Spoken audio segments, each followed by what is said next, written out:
Silakan duduk Bapak Ibu Saudara. Saya baru pulang dari Malang minggu lalu, ya, dan beberapa waktu lalu saya berjumpa seseorang yang sedang mengalami persoalan hidup. Kalau dipikir-pikir persoalannya cukup berat, ya, masalahnya cukup luar biasa, dan hanya mujizat yang bisa membuat orang itu bisa mengalami kemenangan. Ya. Saya ingat ketika dalam telepon itu orangnya menangis gitu ya, terseduh-seduh, seolah-olah nggak ada pengharapan, nggak lihat apa-apa. Tapi puji Tuhan ketika didoakan, besok pagi saya follow up, siang saya ketemu lagi, ternyata Tuhan itu ajaib dan orang tersebut menang dari persoalannya. 1 kali 24 jam. Ya. Dalam doa itu hati kecil saya tuh nggak khawatir gitu ya, karena saya percaya Tuhan itu adalah Tuhan yang hebat. Ya, dan sepanjang hari ini saya menyampaikan tentang doa, ya, dan mari kita buka aja langsung beberapa menu yang saya akan khotbahkan sepanjang hari. Saya tadi pagi mulainya dengan prinsip dalam doa sebetulnya, kunci doa yang berhasil membuat terobosan, belajar dari doa yang diajarkan oleh Tuhan Yesus. Ya. Karena ada banyak orang, kategori pertama itu nggak bisa berdoa. Tapi kategori kedua adalah orang yang berdoa, tapi mungkin bertanya, saya kok nggak lihat sesuatu terjadi ya? Saya kok nggak lihat mujizat terjadi?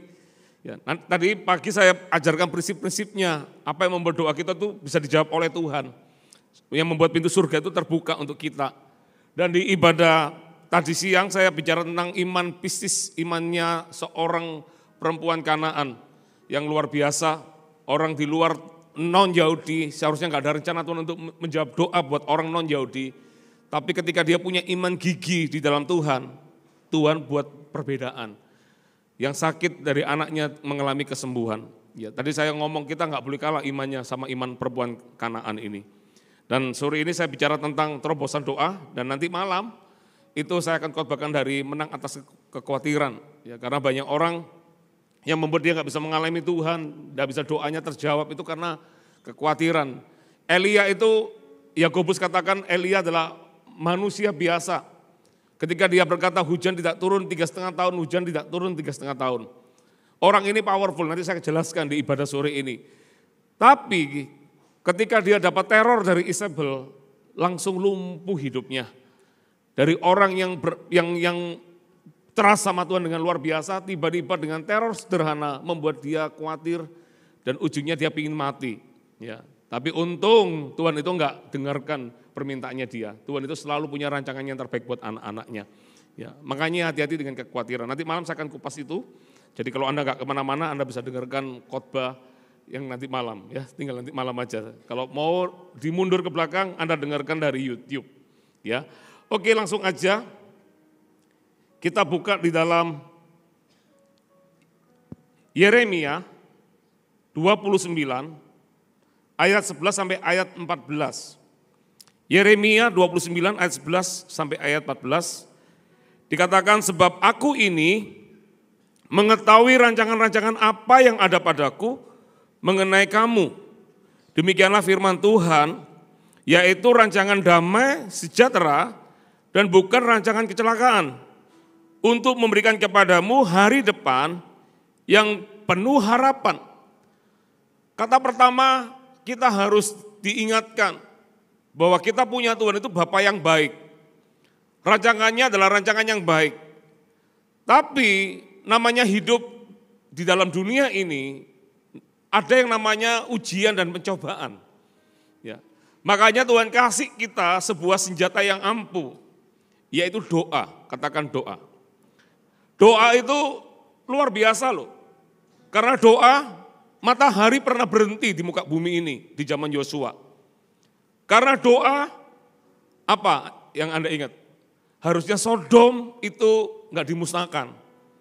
Tapi karena permintaan Abraham, kalau ada 10 saja Tuhan, jangan musnahkan Sodom ya. Tuhan berkata, aku nggak akan musnahkan Sodom.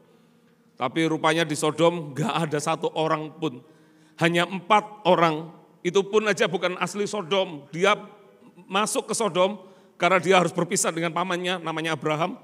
Dia masuk ke Sodom karena lihat Sodom itu kota yang indah, penuh dengan air. Dia masuk ke situ, ternyata orang Sodom gak ada satupun yang bertobat. Makanya akhirnya Sodom dimusnahkan. Oleh karena doa, Tuhan Yesus pernah membangkitkan Lazarus dari kematian. Doa itu adalah senjata yang ampuh yang Tuhan kasih dalam hidup kita. Saya barusan pulang dari Kupang 3 minggu yang lalu. Di malam terakhir saya khotbah, kompeniannya tanya sama saya, Pak Pastor, saya mau enggak doakan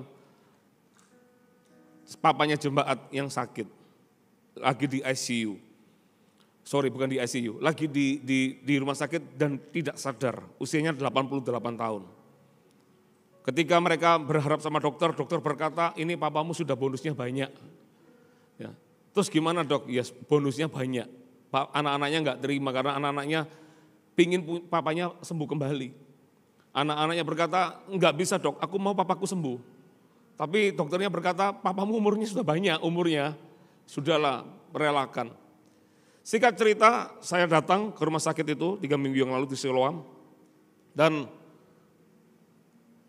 kami beramai-ramai, ada Gembala Kupang, ada saya dan Pastor Lani, ada kompenian, beberapa, ada jemaat juga yang ikut. Datanglah ke situ, ketemu anaknya ada 5, tapi enggak semua 5 itu datang hari itu. Ada beberapa yang hadir. Saya tanya, sudah berapa lama kondisinya seperti ini, opa ini, om ini dalam kondisi ini? Sudah 5 hari, enggak sadar. Kita datang ke situ, saya minta Pastor Andri doakan pertama-tama. Kedua saya yang doakan. Ketiga saya minta Pastor Lani doakan. Keroyokan doa ya. Pastor Lani ketika lihat usia itu, Pastor Lani dapat sesuatu yang berbeda. Tapi di tengah-tengah lagi saya berdoa itu, Pastor Lani pun juga dapat, kamu lihat iman anak-anaknya. Ternyata orang itu sampai kapanpun tetap butuh orang tua ya, meskipun orang tua sudah pensiun segala macam, figur orang tua itu pengaruh banget. Ya, dampaknya itu besar. Nah anak-anaknya beriman, papaku harus sembuh. Akhirnya Pastor Lani dapat, kamu harus yakin, kamu lihat iman itu, kamu juga berdoa. Terus Pastor Lani bilang ini, Tuhan kalau sampai suamiku minta aku doa, berarti itu tanda juga dari Tuhan. Benar, sudah didoakan Gembala Kupang, ada saya yang doakan, masa kurang lagi. Lah saya enggak aminkan, saya minta tolong Pastor Lani doakan berikutnya. Saya jawil, kamu yang doakan berikutnya. Peneguhan, didoakanlah opa ini. Udah, cepet ngobrol segala macam, ngomong, pulang kita akhirnya saya diantar ke bandara, saya harus terbang. Hari Rabu atau Kamis saya lupa, Pastor Ika Gembala Kupang kirim saya video dan kirim kesaksian anaknya. Papanya sudah pulang di rumahnya, ya bukan pulang ke satunya ya, di rumahnya. Dan saya dikasih videonya tahu apa? Papanya didulang makan sama istri, sama oma, sama istrinya yang dulang makan. Saya bilang sama Pastor Ika, God is so good. Pastor Ika balas saya, yes he is. Kita itu punya senjata ampuh, namanya doa. Saya ngomong begini supaya kita semua itu enggak berpatok, doa gembala yang pasti didengarkan. Enggak, salah alamat Anda. Alkitab mengatakan doa orang benar, bila yakin didoakan, akan besar kuasanya. Kita harus hidup dalam kebenaran, sehingga ketika ada kebenaran dalam hidup kita, yang membenarkan hidup kita, maka kita berani punya keyakinan untuk berdoa sesuatu, maka sesuatu itu akan terjadi. Ada orang hidup benar, tapi mereka selalu bimbang, juga tidak terjadi sesuatu. Ada orang yakin, tapi tidak jaga kekudusan, juga tidak akan lihat Tuhan dalam hidupnya. Siapa yang mau menjawab doanya? Ya ada.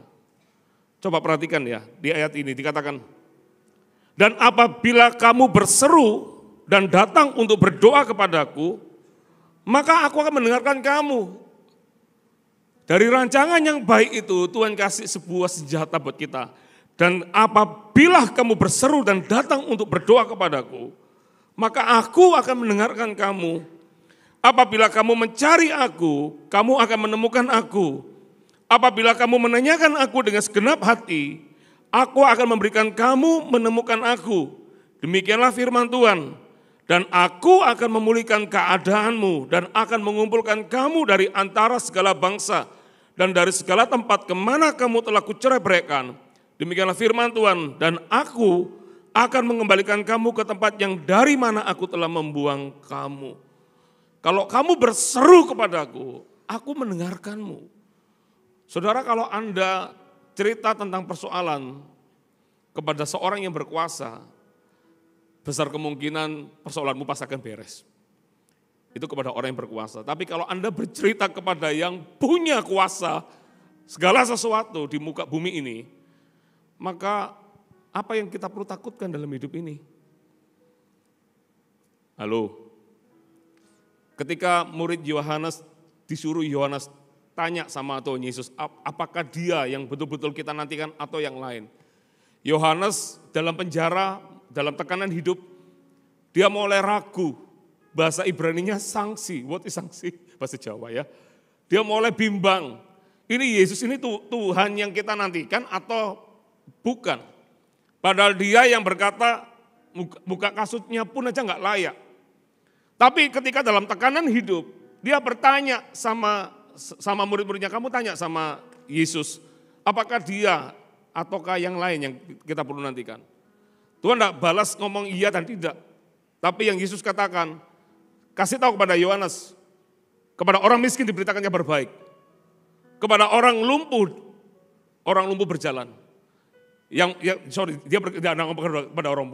berkata gini, yang lumpuh berjalan, yang buta melihat, yang mati dibangkitkan. Kasih tahu sama Yohanes, Yesus tidak perlu menyebut dia dan tidak. Tapi perbuatan tangannya membuktikan bahwa dia adalah Tuhan. Dan dia mampu melakukan segala perkara. Halo, kita diberikan senjata doa. Pak, kalau saya kalau doa tuh kayak enggak didengarkan Tuhan, Pak. Nah, tanya why, kenapa enggak didengarkan? Di sini siapa yang selalu dimintain untuk mendoakan? Oh saya Pak, kenapa? Ya karena saya pendoa. Oh ya. Ada enggak orang datang kepada Anda dan berkata, tolong doakan saya. Dan Anda tanya, kenapa kamu minta saya doakan? Karena aku lihat kamu sungguh-sungguh. Karena aku lihat kamu tuh pasti didengarkan Tuhan. Lah harusnya kata-kata itu penghiburan buat orang yang diomongin begitu, tapi juga sekaligus kata-kata yang harusnya mengubah kita. Kenapa kita sendiri yang berdoa?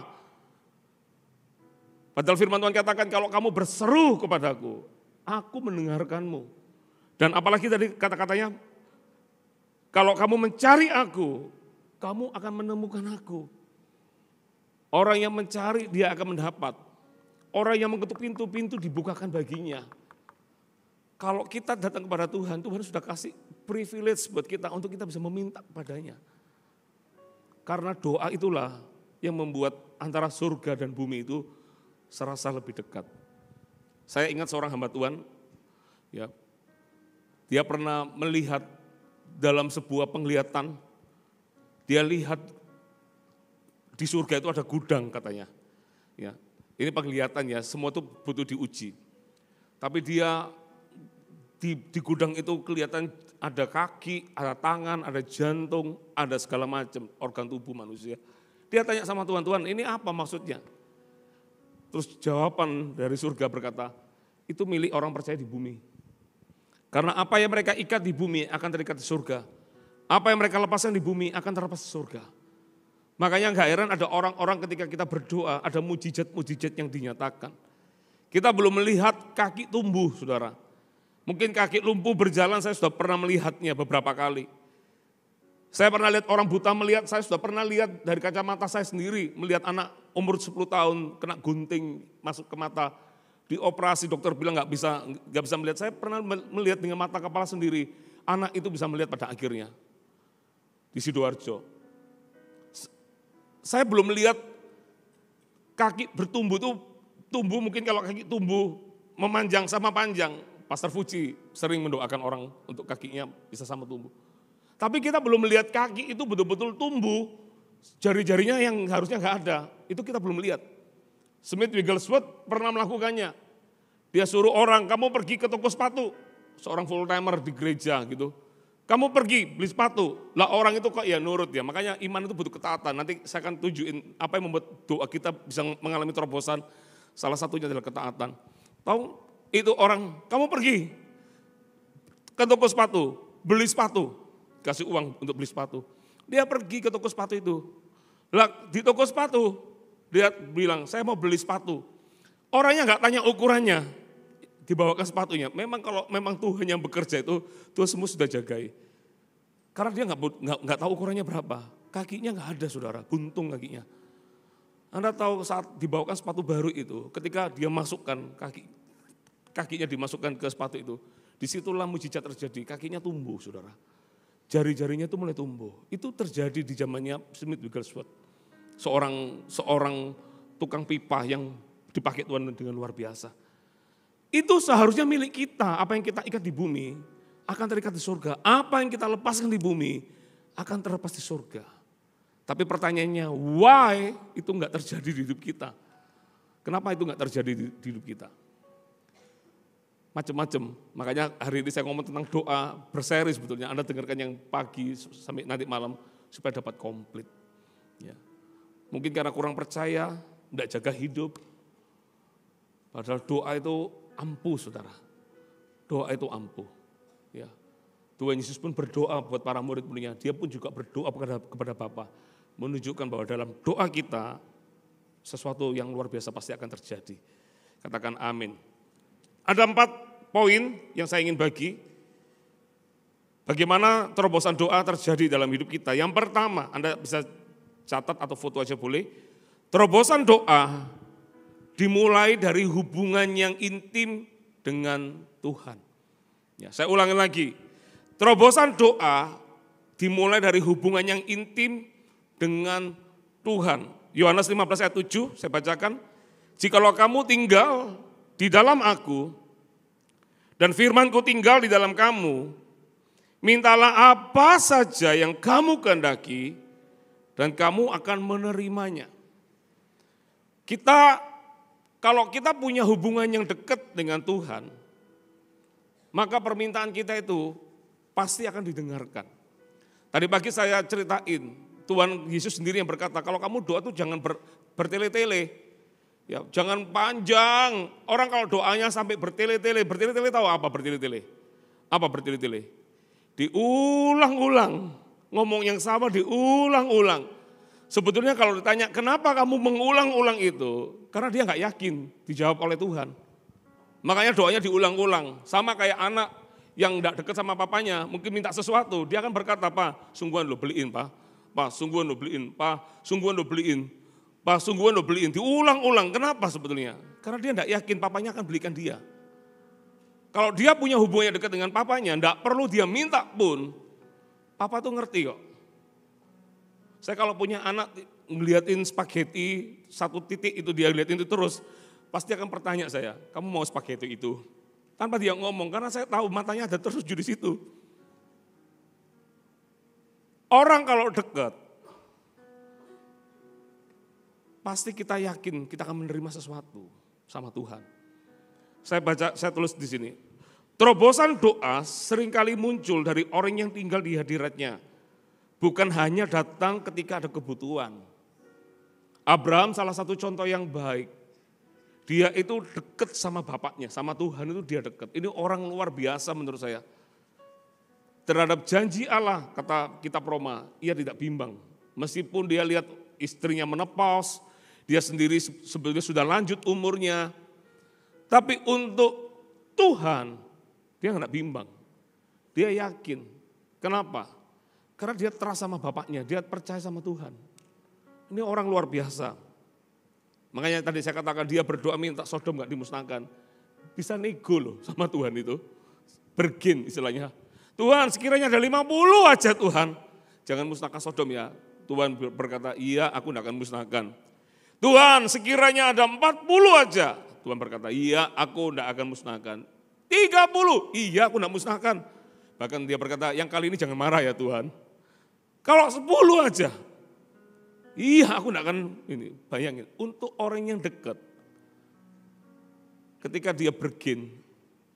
Itu ada sesuatu yang bukan bapaknya pimplan, enggak. Tapi Tuhan itu mendengarkan anaknya yang intim sama dia. Halo? Itu suara itu meneguhkan kita tuh. Suara playernya orang ya. Keintiman itu buat kita tuh yakin. Gak perlu kita ngotot sampai minta seperti apa. Itu karena kita tahu Bapakku pasti mendengarkannya. Makanya kata Tuhan Yesus ini luar biasa. Kalau kamu tinggal di dalam aku dan firmanku tinggal di dalam kamu, mintalah apa saja yang kamu kehendaki, kamu akan menerimanya. Keintiman membuat seseorang itu bisa membuka pintu surga. Banyak kemurahan terjadi. Amin. Karena minta yang jangankan ngomong kebutuhan, sampai di level keinginan pun Tuhan itu bisa dengar. Tadi pagi saya cerita, suatu hari saya tuh kepingin, bukan suatu hari kepinginnya itu tiba-tiba.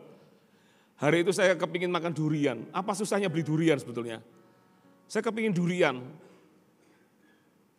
hanya batin, pingin durian. Tiba-tiba gak berapa lama, kamar rumah saya itu ada yang ngetok di rumah saya, tok. Karena saya tinggal di mes, di mana tinggal bersama full time, itu pintu nggak dikunci. Jadi orang bisa masuk, dari ruang tamu bisa masuk. Dan saya tinggalnya di kamar itu, sedangkan full timer di sebelah kanan. Tiba-tiba ada yang ngetuk pintu, saya buka kamar saya, ternyata salah satu pemimpin di gereja. Dia bilang begini, Pak Gem, saya ini menanam durian, sudah 5 tahun yang lalu. Lah ini kok berbuah hari ini. Saya langsung ingat, Bapak Gembala saya kasih yang pertama-tama gitu. Tolong dicoba ya Pak Gem. Sementara saya menerima durian satu buah itu. Saya itu sampai berpikir, Tuhan, Engkau tuh loh baik banget ya. Aku loh gak minta, aku cuma batin di dalam hati pingin durian. Durian tiba di depan saya saudara. Padahal itu waktu itu masih belum ada ojek online saudara. Tuhan kirimkan ibu itu jauh dari Bangsal ke kota Jember. Itu lumayan perjalanan, hanya khusus untuk mengirimkan buah durian itu. Saya itu ketika terima itu sampai terharu. Tuhan itu, bahkan kita belum berdoa pun kalau Anda dekat sama Tuhan. Tuhan tahu apa yang kamu butuhkan kok saudara. Ayo bangun keintiman di dalam Tuhan. Ku ingin selalu bersekutu denganmu, menikmati hadiratmu, biarkan rohmu tinggal dalam hidupku. Sungguh indah bersamamu, ku ingin selalu bersekutu denganmu, menikmati hadiratmu, biarkan rohmu tinggal dalam hidupku. Sungguh indah bersamamu selamanya. Datang ke Tuhan itu bukan cuma karena ada kebutuhan. Tapi Anda dan saya harus membangun kedekatan dengan Tuhan. Nanti ketika kebutuhan ada pun, kita nggak perlu meminta. Tuhan sendiri yang mungkin bertanya sama kita, apa yang sedang dalam pikiranmu? Tapi saya yakin Tuhan nggak perlu tanya pikiran kita, Tuhan tahu pikiran kita. Tuhan pasti mendengar doa kita di situ. Bangun keintiman. Mau mengalami terobosan doa?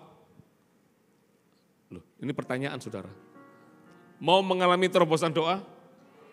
Anda dan saya harus intim, bangun keintiman di dalam Tuhan. Katakan amin, kasih tepuk tangan yang paling merepot oleh kita. Yang kedua, terobosan doa memerlukan ketekunan dan iman yang tidak goyah. Ya, saya ulang lagi, terobosan doa memerlukan ketekunan dan iman yang tidak goyah. Lukas 18 ayat 1, saya bacakan buat Anda. Dikatakan Yesus mengatakan suatu perumpamaan kepada mereka untuk menegaskan bahwa mereka harus selalu berdoa dengan tidak jemu-jemu. Ya. Doa tidak jemu-jemu itu apa sih? Kalau Anda belum terjadi yang Anda doakan, jangan berhenti. Masih ingat kata, carilah maka engkau akan mendapat, Matius 7 ayat 7. Ketoklah pintu maka pintu akan dibukakan bagimu. Orang yang mencari akan mendapat. Orang yang mengetuk pintu, pintu akan dibukakan. Masih ingat ayat itu enggak? Halo? Masih ingat ayat itu enggak? Ini jam paling berat saudara ya, khotbah yang paling berat jam segini. Masih ingat gak ayat itu? Dalam terjemahan aslinya katanya bukan begini, carilah maka engkau akan mendapat. Ketoklah pintu maka pintu akan dibuka, bukan begitu. Dalam terjemahan aslinya, carilah dan terus mencari. Ketuklah dan terus mengetuk. Sampai kapan Tuhan? Sampai sesuatu terjadi dalam hidupmu. Tuhan itu menghargai iman kita. Tadi saya ceritakan tentang perempuan Kanaan di pagi hari tadi. Perempuan Kanaan itu luar biasa. Dia sudah mengalami ujian imannya didiamkan oleh Tuhan. Kenapa didiamkan? Ya karena Tuhan tidak ada acara untuk menyembuhkan non-Yahudi. Tidak cuma didiamkan apa? Murid-muridnya berkata, suruhlah dia pergi. Itu nggak bisik-bisik loh. Guru, suruh dia pergi. Itu terang-terangan. Penolakan. Ketiga, jelas Tuhan berkata, aku nggak dipanggil untuk orang non-Yahudi. Tuhan langsung ngomong, langsung ada vonis dari Tuhan, aku nggak dipanggil untuk orang non-Yahudi. Tapi perempuan itu, apa firman Tuhan katakan, dia mendekat. Dia nggak cuma mendekat, dia tersungkur, dia menyembah. Dia berkata, selamatkanlah anakku. Apakah Tuhan langsung menyelamatkan dia? Masih ingat ayat itu enggak? Tuhan langsung menyelamatkan enggak ketika dia mendekat, ketika dia tersungkur itu? Hah? Yang bilang Tuhan menyelamatkan langsung, angkat tangan. Oke, yang berkata tidak, Tuhan tidak menyelamatkan, angkat tangan. Oke, saya mau tanya, jangan yang ini sudah di ibadah pagi siang sudah ada. Coba tadi yang angkat tangan tadi mana? Yang berkata tidak. Mana tadi yang ngomong tidak tadi? Oke, tes dulu. Beda khotbah yang kali ini supaya enggak ngantuk ya. Oke, yang paling depan sama nomor 2 nanti ya. Kenapa ngomong tidak? Tidak langsung menyelamatkan. Apa yang diperbuat Yesus waktu itu?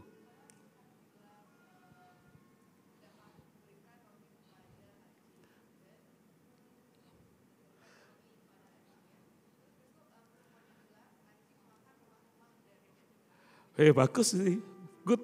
Kasih tepuk tangan bagi mereka berdua, luar biasa. Tuhan tidak langsung jawab. Tuhan bilang begini, tidak patut anjing, dia berkata, tidak patut anjing itu makan roti dari meja tuannya. Siapa yang dikatain anjing? Saya mau tanya sama Anda. Perempuan itu, memang di waktu itu orang Yahudi kalau dia ngomong sesuatu itu ada tafsirannya, ada simbol-simbol yang dipakai. Kata anjing keluar dari kata kunarion, artinya tidak ada skala prioritas untuk menyembuhkan orang di luar orang Yahudi. Jadi dia tuh nggak patut, karena ini memang aku datang untuk orang Yahudinya. Jadi untuk orang di luar non-Yahudi nanti ya belum waktumu. Tapi perempuan itu meskipun dia didiamkan, dia ditolak langsung dari murid-murid. Belum lagi Tuhan sendiri yang berkata aku nggak dipanggil untuk itu. Yang keempat berkata bahwa tidak patut, bahkan bahasa yang dipakai itu mungkin kurang enak didengarkan. Tapi hebat perempuan itu. Dia tetap berkata, meskipun anjing tidak makan roti dari meja tuannya, tetap makan rema-rema. Tuhan lihat iman itu, langsung dia berkata, besar imanmu ibu. Kata besar imanmu adalah keluar dari kata Yunani pistis. Artinya imanmu itu tidak cuma percaya bahwa Tuhan itu untuk orang Yahudi, tapi untuk orang non-Yahudi pun kamu juga tetap percaya. Dia percaya bahwa Tuhan itu baik dan pasti mendengarkan doa. Makanya dia tetap maju terus di dalam Tuhan. Berapa banyak orang anak Tuhan. Iman pistis tahu apa? Tidak cuma percaya Tuhan itu ada. Tapi dia percaya bahwa Tuhan bisa mengabulkan setiap doa.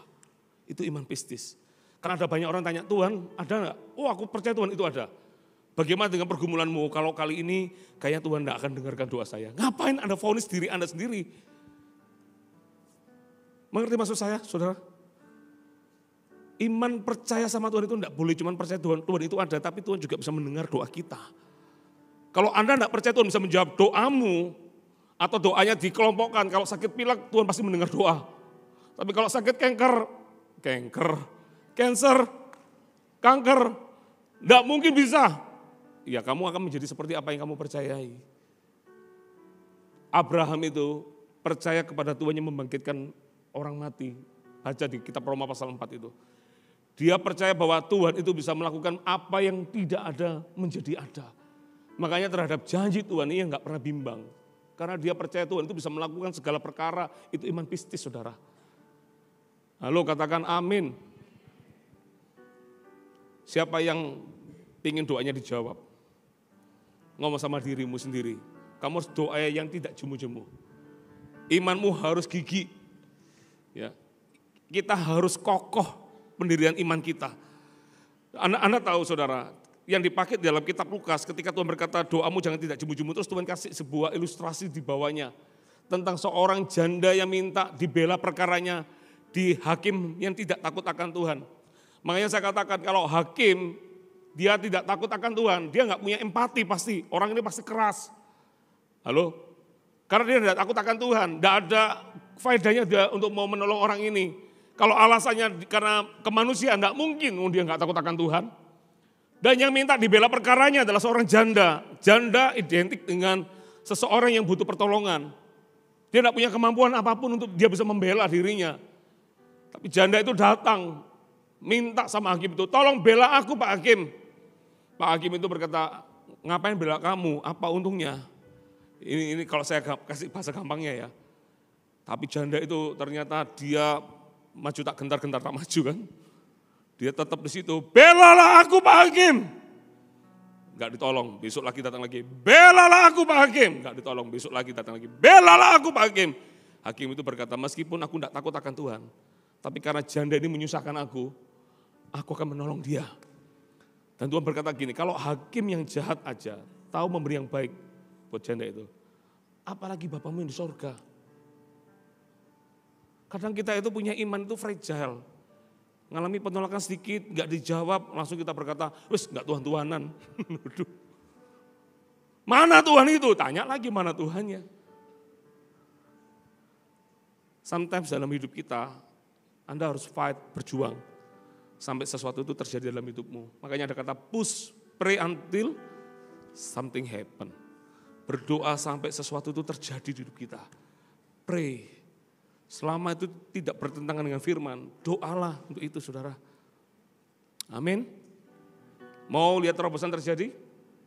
Bilang kiri kanan, Anda harus doanya gigih. Amin. Mempertahankan imanmu gigih. Yang ketiga, terobosan doa akan terjadi saat kita hidup dalam ketaatan. Coba kita buka ya satu cerita namanya cerita Elia, 1 Raja-Raja 17. 1 Raja-Raja 17 ayat 1 sampai ayat 22. 1 Raja-Raja 17 ayat 1 sampai 22 ya. Ayat pertama aja. Lalu berkatalah Elia, orang Tisbe dari Tisbe Gilead kepada Ahab, demi Tuhan yang hidup, Allah Israel yang kulayani, sesungguhnya tidak akan ada embun atau hujan pada tahun-tahun ini, kecuali kalau kukatakan. Ada sesuatu yang janggal enggak ketika Anda baca ayat ini? Menurut Anda janggalnya apa? Halo? Ada orang di sini? Menurut Anda janggalnya apa ayat ini? Orang Tisbe, dia berkata gini, sesungguhnya demi Tuhan yang hidup, Allah Israel yang kulayani, sesungguhnya tidak akan ada embun atau hujan pada tahun-tahun ini, kecuali kalau kukatakan. Apa yang Anda lihat? Over PD ya. Betul ya? Dia enggak ngomong kalau Tuhan katakan loh, kalau aku katakan, over PD ya. Tapi orang taat itu, surga pun itu kayak bisa sepakat loh, seolah-olah bisa sepakat. Tuhan, bukan Tuhan itu ngikut, enggak. Tapi doa-doa kita tuh bisa dijawab ketika kita itu taat.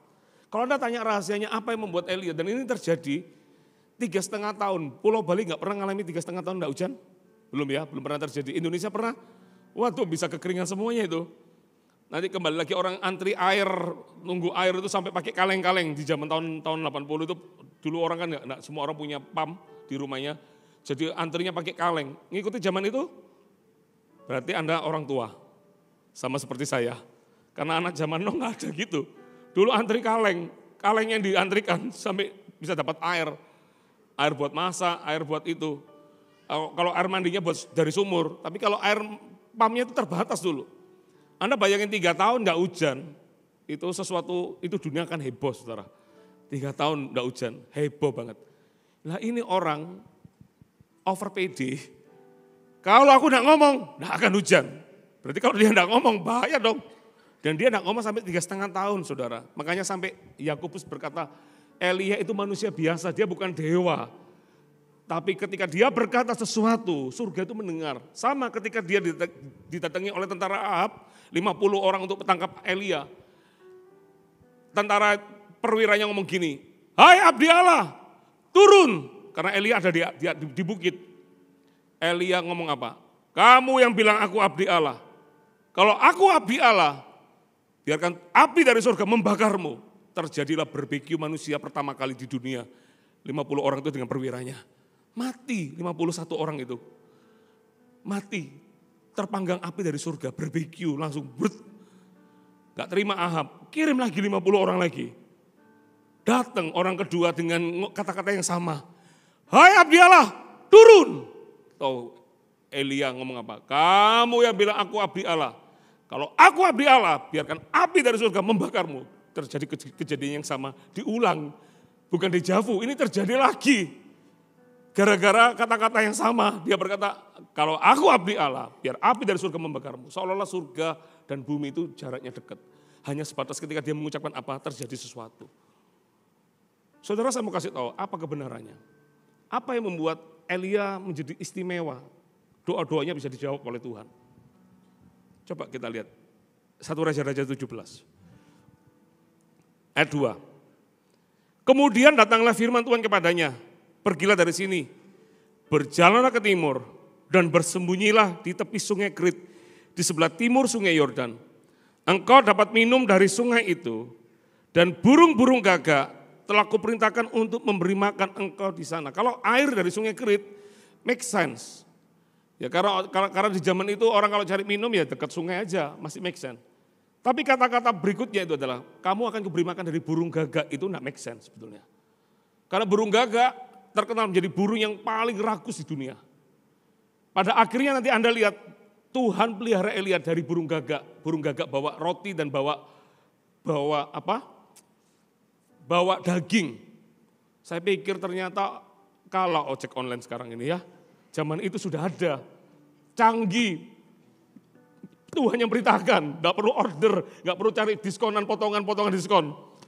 Gratis, free ongkir, free makanannya juga, free semuanya, all about free. Tapi gak make sense burung gagak kasih kita makan. Tapi coba lihat, meskipun gak masuk akal pun. Dikatakan ayat 4, engkau dapat minum dari sungai itu dan burung-burung gagak telah kuperintahkan untuk memberi makan engkau di sana. Ayat 5, baca rame-rame 3, 4. Lalu ia pergi dan ia melakukan seperti firman Tuhan. Itu rahasianya.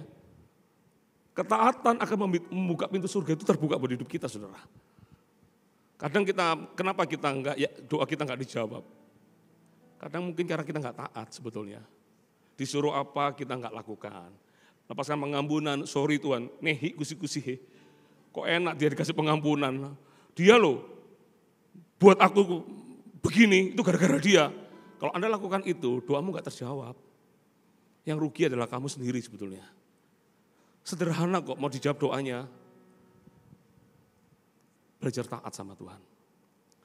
Halo? Agak berat ini ya. Ketaatan itu, Abraham itu salah satu orang yang taat. Abraham pergi ke tanah yang kujanjikan kepadamu. Enggak dikasih tahu tempatnya di mana. Enggak ada GPS. Enggak ada. Tapi terhadap janji Tuhan, dia langsung berangkat keesokannya. Enggak pakai ditimbang-timbang. Makanya enggak heran dia bisa bergen sama Tuhan. Dia bisa minta sesuatu sama Tuhan. Karena Tuhan lihat dia itu taat. Mengapa Yesus doa-doanya dijawab Tuhan? Anda lihat terhadap bapaknya, dia taat. Dia tidak pernah ngomong 2 kali sama bapaknya. Tuhan Yesus pun memberikan contoh buat kita, dia taat. Meskipun dia equal sama bapak.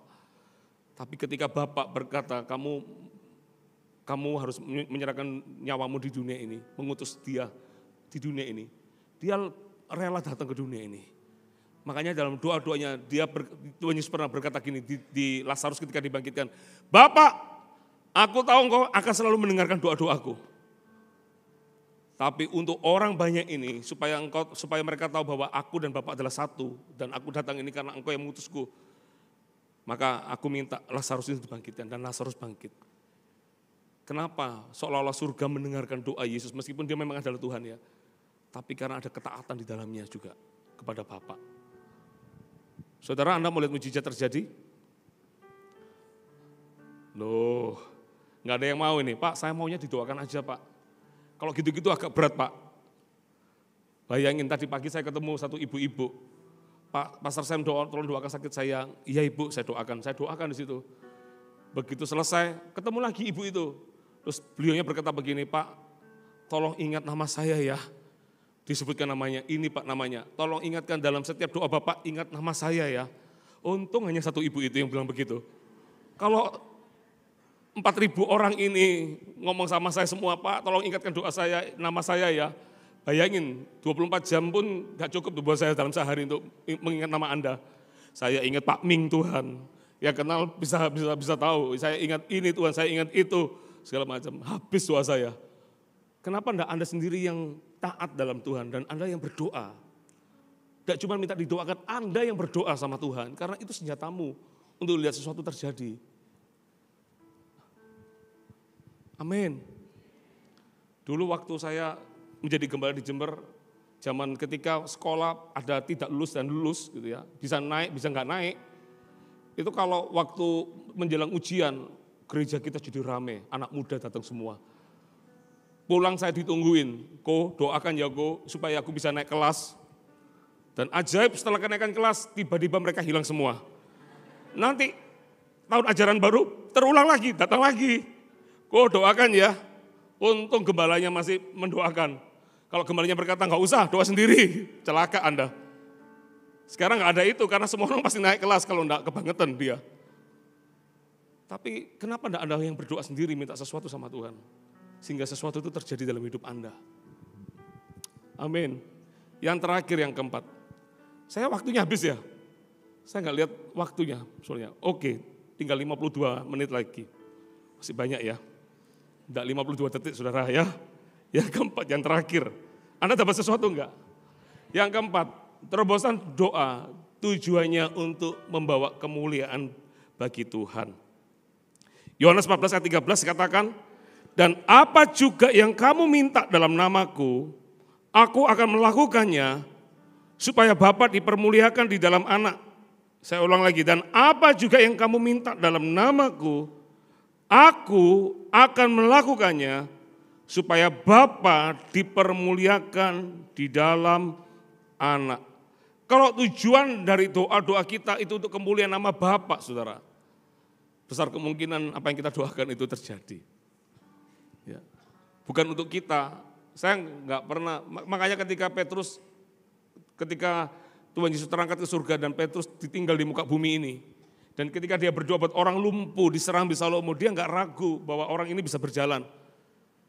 Dan ketika sementara orang-orang mengeluh-elukan Petrus, wah Petrus hebat, orang lumpuh dari sejak lahir bisa berjalan, ini orang hebat segala macam. Langsung Petrus berkata, bukan karena kesalahan kami, tapi karena kepercayaan dalam nama Yesus itulah, nama itu yang memberikan kemenangan. Dia langsung arahkan alamatnya kepada Yesus. Itu yang membuat pemakaian Tuhan dalam hidup Petrus enggak berhenti. Makanya ketika suatu hari ada orang namanya Dorcas, ya, dalam bahasa yang lain namanya Tabita. Dikirimlah berita dari teman-temannya Tabita ini, dari teman Dorcas. Karena mereka dengar Petrus di dekat rumahnya Dorcas, langsung dikirim berita. Tolong, ada orang-orang datang dan berkata, tolong bangkitkan kematian si Dorcas ini. Dia ini baik hati, dia ini murah hati, ini ditunjukin baju-baju yang dibuat oleh Dorcas. Dorcas suka bikin baju. Ini loh, tolong kami, tolong Dorcas. Dorcas sudah mati, Dorcasnya gak bisa minta sesuatu. Petrus datang ke rumahnya Dorcas dan dia berkata, Tabita, apa itu saya lupa bahasanya apa, pokoknya dia berkata, Tabita, singkat cerita, Tabita, Dorcas yang mati ini bangkit kembali dari kematian. Apa yang membuat doa Petrus itu terjawab dengan ajaib. Yang mati loh, ini orang mati, kalau kita dapat kabar ini Dorcas mati, oh ya sudah memang kehendak Bapak, itu beda ya, semua orang gampang ngomong gitu. Tapi untuk orang mati yang orang berkata sudah tidak bisa, Dia datang ke situ, bangkitkan Dorcas dari kematian. Mau tahu kenapa? Karena Petrus selalu bawa setiap apa yang dia lakukan dalam doa-doanya, diarahkan semua kepada Tuhan. Dan kalau orang mengarahkan semua kepada Tuhan, Tuhan sendiri yang mendengarkan doanya. Amin. Amin. Kalau Anda tanya kenapa Pak Pendeta kalau doanya dijawab Tuhan?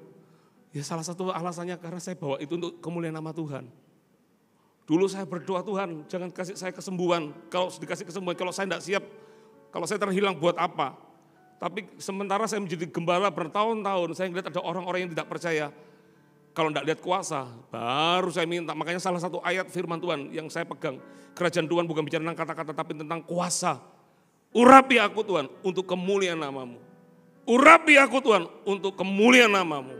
Makanya kemana-mana saya datang, karena saya tahu saya bawa nama Tuhan. Saya tidak sanksikan perbuatan tangan Tuhan.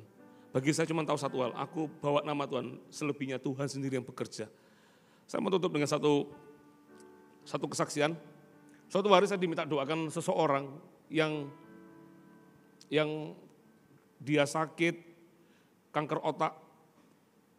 Dalam doa saya itu, saya masih ingat, itu orang kanker otak, diajak ngomong pun juga nggak bisa. Hari itu saya datang, saya masih ingat nyanyi lagu apa, tapi dalam bahasa Indonesia nyanyi, tapi ini pakai bahasa Inggris. Kunci D, itu D ya, berarti saya yang kurang aqua ya. Asing ku muliakan namamu, Tuhan mulia namamu. Saya masih ingat bawa lagu itu, Tuhan namamu besar dan layak dipuji. Saya datang ke situ, saya yang memimpin, ditemani satu full timer, dia yang gitar, saya yang nyanyi. Kumuliakan namamu, Tuhan mulia namamu, Tuhan namamu besar dan layak dipuji. Tiba-tiba ada satu suara di dalam hati saya. Kamu bilang sama orang itu, kalau dia bisa pegang tanganmu, maka keselamatan terjadi dalam hidupnya. Anda tahu, kalau minta kepada orang yang normal, gampang. Tapi kalau minta kepada orang yang kena kanker otak, itu perkara yang mustahil sebetulnya. Sementara saya dapat itu, full timer juga yang gitar dapat hal yang sama. Tapi kan enggak mungkin dia angkat gitarnya, Sam bro, saya dapat ini, kan enggak mungkin. Loh, kok tahu dia dapat, nanti pulangnya baru kita ngomong kesaksian yang sama. Saya berkata, Ibu, kalau Ibu bisa pegang tangan saya, keselamatan terjadi dalam hidupmu. Anda tahu ketika saya minta itu, sementara saya minta itu, semua keluarganya itu agak bengong, karena keluarganya tahu, ibu itu gak bisa, ditanya namanya aja gak bisa, ditanya itu gak bisa. Bengong, karena bingung ini permintaannya sulit. Sementara saya ngomong gitu sambil tutup mata, kaget saya. Tiba-tiba tangan saya dipegang, tangan saya sama ibu itu. Dipegang. Saya nangis, tapi belum nangis saya. Pegang, saya kaget. Loh, secepat ini. Saya minta lagi, dasar manusia ya. Ibu, ikuti kata-kata saya. Tuhan. Dia ngomong begini. Tuhan. Tuhan. Saya bilang, Yesus. Yesus. Saya bilang, baik. Dia bilang, baik. Lama. Enggak bisa. Baik Bu, baik. Tahu kenapa yang lama? Ternyata keluar kata-kata gini. Sangat baik. Wah, itu saya hancur hati. Saya nangis. Semua keluarganya nangis. Dia pegang tangan saya doakan. Saya dengan ibu ini beberapa kali kejadiannya. Suatu hari saya pulang dari Surabaya, tiba-tiba dapat kabar ibu ini lagi koma di rumah sakit, gak sadar. Saya datang ke orang itu, saya berkata, hai roh manusia, balik. Mungkin Anda pernah dengar cerita ini. Dalam nama Yesus, balik. 5 menit lagi, itu ibu itu sadar, minta makan. Itu kejadian yang kedua. Yang ketiga, saya lagi asik main pingpong hari Senin. Anaknya itu main pingpong di rumah, tiba-tiba dapat kabar mamanya kolaps. Saya datang ke rumahnya, ke rumahnya si anak ini, si mamanya ini. Di situ dalam perjalanan, dengar suara, ibu ini akan meninggal. Ibu ini akan meninggal. Saya datang ke kamar di mana ibu itu ada. Saya bilang, Bapak, suaminya, saya ngomong sama suaminya, saya ngomong sama anak-anaknya, kalian harus rela ya. Saya dapatnya ini, mama akan berpulang. Kalian harus rela, toh mama sudah terima keselamatan kemarin. Mereka bilang, iya kalau lihat gini kita juga rela, sudah mama berpulang gak apa-apa. Itu jam 1 siang, saya masih ingat, saya tungguin di situ. Sementara saya lagi nunggu itu, ya kok ya kali ini ya menunggu orang mati ya. Orang masih hidup disuruh mati dulu gimana? Enggak, dapatnya gitu. Akhirnya nunggu di situ sampai 2:30, sementara jam 3 saya ada janjian sama orang. Pulanglah saya, 2:30 pamit sama mereka, sorry ya saya nggak bisa nunggu lagi, saya harus pulang. Saya pulang, sementara saya mau pulang, jarak mes kita dengan rumahnya orang ini itu hanya 10 menit. Di tengah perjalanan, berarti kan baru beberapa menit. Tengah perjalanan dikabari mamanya sudah berpulang. Anda tahu ketika, tapi saya sudah ngomong sama keluarganya, kalian kuatkan hatimu, kamu rela ya untuk mama pergi. Mereka semua rela. Apa yang saya mau kasih tahu kepada Anda? Kalau Anda adalah orang yang intim sama Tuhan, kalau Anda adalah orang yang, coba munculkan poin-poin saya, semua 4 poin tadi mana? Tolong keluarkan. Kalau Anda adalah orang yang tekun dan imanmu tidak mudah goyah di dalam Tuhan. Dan kalau Anda adalah orang yang hidup dalam ketaatan ketika Tuhan berkata, jangan lakukan ini, Anda tidak lakukan itu. Lakukan ini dan Anda lakukan itu. Dan atau kalau yang keempat, ketika Anda adalah orang yang membawa kemuliaan bagi nama Tuhan, saya percaya apa yang Anda doakan akan terjadi terobosan. Tidak ada firman Tuhan berkata doa pendeta bila yakin didoakan kan besar kuasanya, enggak ada. Doa orang benar. Siapa orang benar? Kita semuanya orang benar. Kalau Anda hidup di dalam Tuhan, kita adalah orang benar. Dan orang benar kalau dia yakin sesuatu pasti terjadi dalam hidup ini. Saya tidak mau jadi orang yang dipakai Tuhan sendirian. Kenapa saya khotbahkan ini? Saya mau semua orang di tempat ini semua dipakai Tuhan. Ingat, ada apa tadi yang pertama? Intim. Apalagi tekun dan imannya tidak mudah goyah. Yang ketiga apa? Taat. Dan yang keempat apa? Membawa kemuliaan bagi nama Tuhan. Kalau Anda berdoa sesuatu, pasti akan terjadi. Amin saudara, kasih tepuk tangan bagi Tuhan kita. Mari kita bagi berdiri. Haleluya.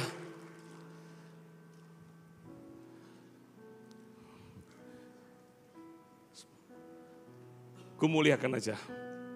Haleluya, thank you Jesus.